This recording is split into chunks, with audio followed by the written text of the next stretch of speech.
Hello ladies and gentlemen, and welcome back to my channel for another Hot Toys 1/6 scale figure unboxing and retro review. Now today we are taking a look at the Scar Predator, based off his appearance in AVP.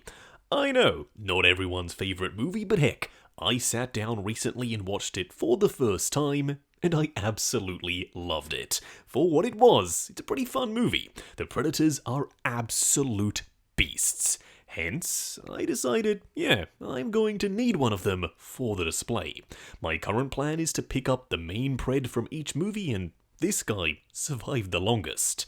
Now, if you are heading down to the description, why not hit that subscribe, bell notification icon, and join button, so you're notified as soon as a brand new review goes live on the channel. As for the box art, I really like it. It's simple, yet suitably classy. Up front, an image of Scar Predator done in grayscale, plus his name. Then Alien vs Predator overlaid in some glossy writing. On the side of the box, Scar Predator. On the back, all the warnings and legal info, plus an image of the Predator in the underground temple from the movie. Now, if you do slide off the top cover, you are treated to a sneak preview of the figure himself. And yeah, he looks really big, but that's exactly what I was hoping for. This guy's definitely going to be a standout piece in the Predator display. Now, right now, as I said before, I'm just picking up the main Preds. But that could be something that changes, as there are a bunch more that I currently have my eye on. I did pick this guy up brand new and sealed, so fingers crossed we don't have any pleather issues. First in-hand impressions, this guy is really hefty. What we are going to do now though is get all of his accessories laid out in the light box and take a closer look at everything he comes with. Starting off with the display base first, unfortunately it's really boring. It's a classic oval style display base, AVP up top, Scar Predator up front, and then of course a regular crotch grabber. But unfortunately, this guy got kind of done dirty. Other figures in the same line came with a far better display base. In fact, I have one here. This is the base that came with the Celtic Pred, and it is incredible. It's sculpted beautifully, it's painted magnificently, you've got 3 human skulls, and the slain alien that was caught in the net.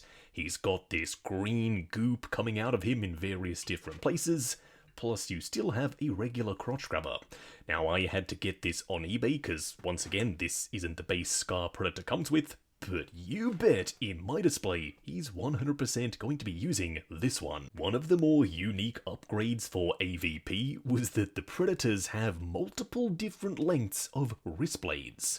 They start off with the smaller ones, which extend out to these mid-length ones, all made of real metal, and then you have these absolutely huge ones.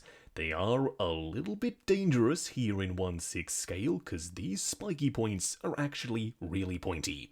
Because they are real metal though, they look and feel the part. They've got this brushed finish on the surface, and don't worry, we'll be trying out all 3 lengths on the figure a little bit later. Unfortunately, this piece right here, which, let's be honest, is a very strong candidate for being made out of metal, simply isn't. This is plastic. The tips do feel really thin and fragile, and it's painted with vacuum metallized chrome. You do have some gold sections and some washers and panel lines in the crevices. But once again, this is plastic, it does feel a little bit more brittle. Alright, back to diecast. We have a real metal blade that's nice and serrated. It's got this split down the middle. It's a super interesting design. The handle does have a little spike. It's done in silver and gold. And of course, washers are present in those crevices. This sheath does peg onto his armor, and once again, I know I've said this before, but you'll see that on the figure a little bit later. We also get a combi stick, a completely different design from the City Hunter. It's still telescopic, so you can extend it out, and it gets really long. It's also made of plastic, but the spikes are still a little prickly, and overall, I like the finish. It's done in this really dark muted gold/bronze, you've got some silver sections and a decent level of dirt and grime on the surface. One of the other things that got a big upgrade for AVP were the mandibles. They're now significantly larger. So when he's roaring, you can absolutely tell if you couldn't tell before. Now you do have these pegs that slot into his face and hold them nice and securely. The teeth are a little bit prickly and they are well painted. I kind of wish they went back to that translucent plastic they used for the original Jungle Hunter, but they didn't, they're all painted. You can also see these fleshy tones on the inside, plus a bunch of speckles and dots on the outside. It does look like glossy, wet reptilian skin. Lastly, we do have an array of hands, but it's not quite a full one. We've got 2 gripping hands, 2 open palm hands, and 2 closed fists, but that's it. No finger-pointing hand so he can interact with his gauntlet, and none that can really hold that spiked disc either. It's rather unfortunate, because I really like that weapon. Now they are, at the very least, painted nicely and sculpted well. There's that reptilian skin on the surface, they're nice and glossy, you've got more speckles and dots. They're black on the outside with this lighter colour for the palms. Standing straight up and down in the light box, no crazy poses or accessories or anything like that. Soon as I saw this guy on screen for the first time, I knew, oh no, I am in trouble. He just ticks a ton of my boxes. He's this big, hulking beast of a predator. He's fully armoured, he comes with a ton of weapons, and the biomask is inspired by the Jungle Hunter, my favourite predator. So yeah, I absolutely had to have him. It was a given. The movie itself is something that you can discuss down in the comments section, but this design is on point. Now, in saying that, that doesn't mean he's 100% perfect. The proportions are good, but some of the armour pieces are attached with pleather. More on that though in just a second. Up close and personal, let's kick things off with his biomask first. Number 1, I love the way this looks. Number 2, there is some assembly required. You do have to thread these cables through his dreadlocks and plug them in around the back, and you'll have to connect up the power cable to his medpack, doubling as the battery compartment. Now, unfortunately, even with fresh batteries, this guy doesn't want to light up. I tried my best to clean the contacts with isopropyl alcohol, and that didn't even fix it. If you know how to get these old electronics to function once again, please let me know down in the comments below. As for the sculpt of the mask, it looks incredible. One of the main reasons why I wanted to get this guy is because his mask kind of looks like the original Jungle Hunter, but this time he's got the scar up on top. If you don't know why he has that, please, go and watch the movie, thank me later. The mask does have a ton of texture sculpted into the surface, so it looks suitably metallic, and there are washes in the crevices, plus some lighter silver dry brushing as well.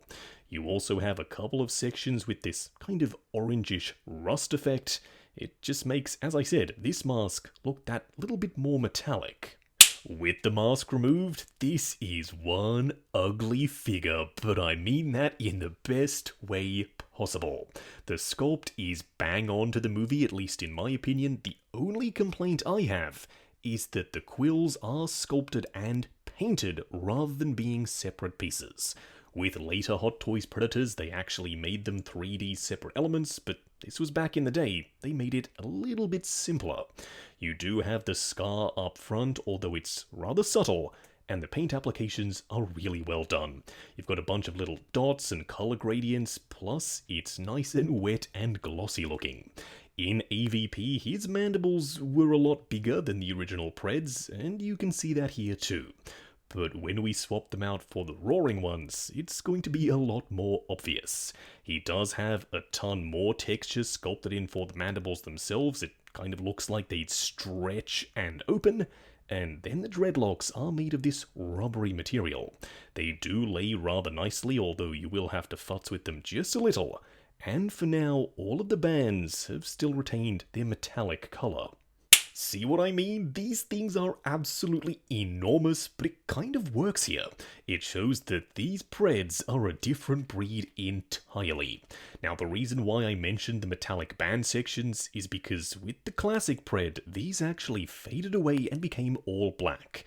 Fingers crossed on my copy of this guy, that doesn't happen. Now, we've already discussed the paint applications inside the mandibles in the accessory segment, but it's worth noting that the seams, yeah, they are kind of visible. I personally will be displaying this Pred with his biomask on, but if you wanted to, this is a really cool look also. One of the plot points in the movie is that the Preds are initially sent to the temple to become worthy of receiving their plasma casters. And luckily, this guy has one. It's got multiple joints, it swivels left and right, so yes, you can aim it. And you can move this piece at the front forward and back like it's firing or reloading. I like the way it's sculpted, and just like the rest of the armor, it's suitably well painted. Multiple washes in the crevices, plus even some airbrush shading. He does have his med pack, although it's one fixed unit, you can remove it, because underneath that's the battery compartment. Now, it's not the easiest thing in the world to reattach. You hook it in up top, then slide it down and lock in position. You also have some copper sections, and don't forget, these ports right here is where you connect the cables for his biomask. On the other side, you do have a clip for his combi stick, although it doesn't really look like an in-universe clip. What do I mean by saying that? Well, it's literally just a black unpainted piece of plastic. I reckon they could have molded something in here so it looked a little bit better, because, yeah, it does come across a little bit more toy-like. It holds the combi stick in place, although it does have a little bit of articulation. You can move it left and right. Around the front, he does have his trophy necklace, which, yes, you do have to attach yourself. He does have this little spinal cord that looks absolutely disgusting. You've got some fleshy sections, there are washes in the crevices, and the same thing can be said for his mini trophy skulls. They are rather small, and you can adjust them if you want them to be spread out just a little bit more. Now, the armor plating is kind of something that we're not used to seeing for Predators, at least we weren't back in the day. Usually they had their chests fully exposed, but not this time, he's fully armored. There's a ton of this pitted texture for the metal, it's nice and shiny, the light hits it beautifully. You also have this main section that extends down to the belt, and multiple different little attachments. You would imagine they would do different things, including his spiked disc, and some of these pieces are more rubbery than others, so fingers crossed they should get out of the way for articulation. The same thing can be said for the shoulder pads. They aren't rubbery, but they are flexible. They can move up and down. One thing to be aware of though is that these pieces to protect the side of his biceps are on pleather straps. Luckily for mine, they aren't degrading yet, but I am worried because this is a rather old figure. I'm pretty sure you all already know where this is going, but if you flip open the door, oh yes, it's the small stuff like this that makes me super happy. We've got his self-destruct sequence fully sculpted and painted.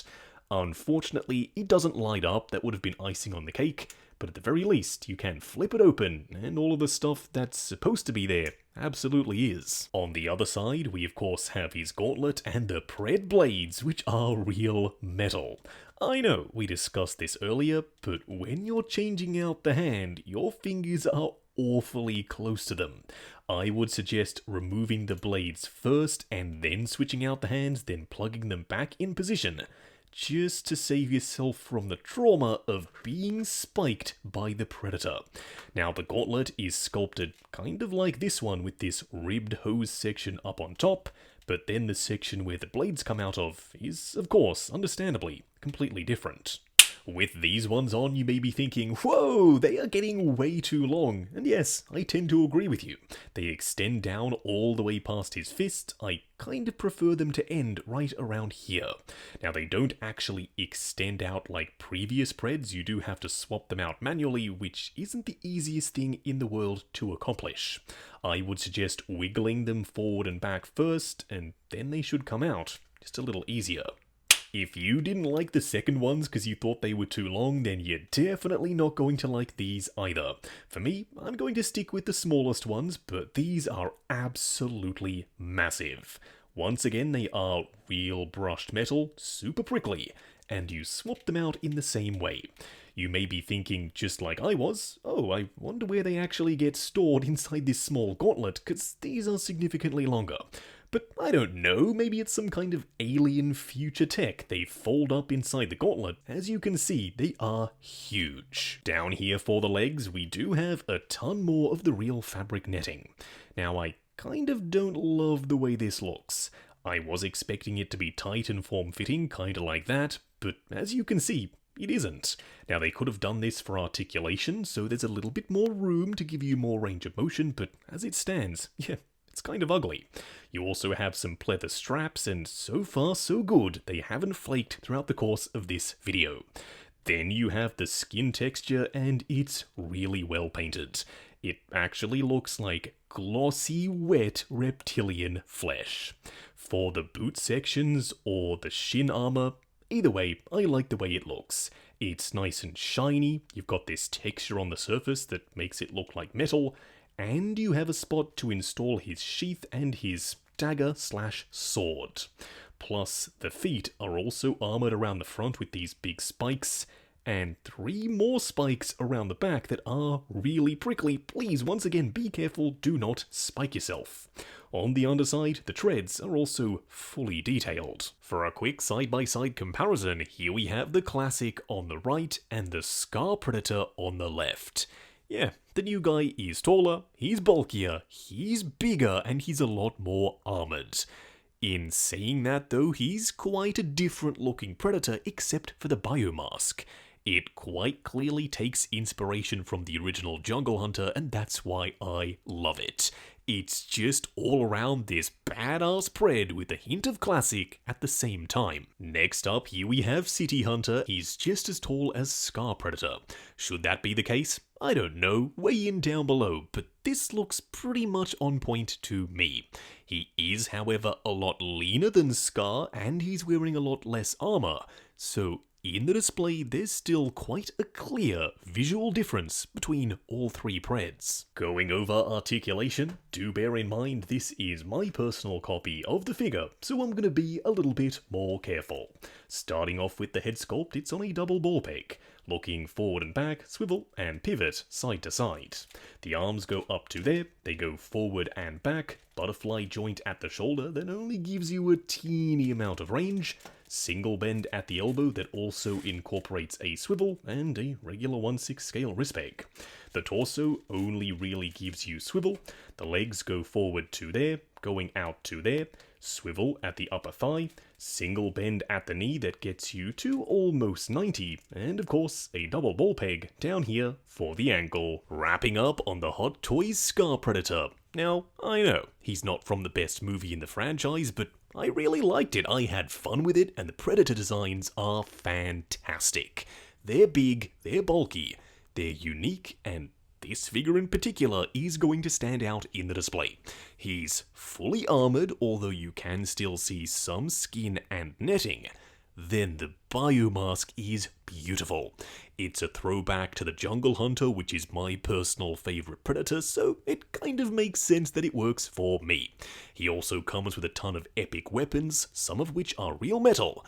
The only drawback here is that, number 1, some of the pieces are pleather, so who knows how long they'll last, and number 2, some of his joints are getting a little floppy. He also only comes with an oval style display base, which isn't really good enough considering some of the other Predators in the same line came with an epic alien diorama display base. I was able to pick one up, he looks really good standing on that base. But unfortunately, as I've already said, he doesn't come with it. With all of that being said though, can I still recommend this figure? Yeah, absolutely. He's big, he's imposing. This guy is 100% going to steal your attention on the pred shelf. Unfortunately, as with all older Hot Toys figures, this guy is kinda hard to find. I picked up mine on the aftermarket, so your best bet is probably going to be to do the same thing. He was really pricey, but for me personally, I do stress that, he was worth it. If you are heading down to the description, why not hit that subscribe, bell notification icon, and join button for more info on Justin's Collection Plus, the channel membership, if you like the sound of seeing your name in the end credits of my reviews. Like, comment, and subscribe, and we'll catch you in the next video.